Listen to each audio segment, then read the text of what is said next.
आता MST-CET पहिल्या शिफ्टचा exam झालेला आहे. तर आपण यज्ञ on the scale of 1 to 10 difficulty level काय करशील? लाईक पेपर कसा होता, तुला कसा वाटला, काय रेट करशील? डिफिकल्टी फिजिक्सची जास्त होती, मॅथ्सची एवढी नव्हती. मॅथ्सची 5 पर्यंतच होती. फिजिक्स खूप डिफिकल्ट होतं.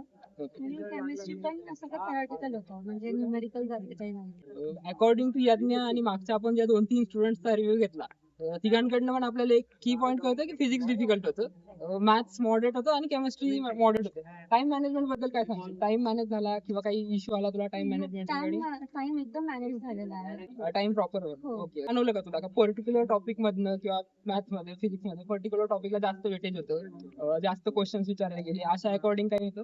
हा, मॅथ्स मध्ये डिफरन्शियल इक्वेशनचे वगैरे जास्त होते, इंटिग्रेशन वगैरे पण जास्त केमिस्ट्री. मॅथ्स मध्ये डिफरन्शियल इक्वेशन आणि काय बोलली, इंटिग्रेशन. डिफरन्शियल इक्वेशन आणि इंटिग्रेशन जास्त होतं. आणि काय एक्सपेक्ट करते तू, स्कोर काय एक्सपेक्ट करते, काय स्कोर देऊ शकते लाईक आउट ऑफ 200? मॅथ्स तर चांगलं गेलं म्हणून मी स्कोर पण चांगला एक्सपेक्ट करते. Okay, 100 plus.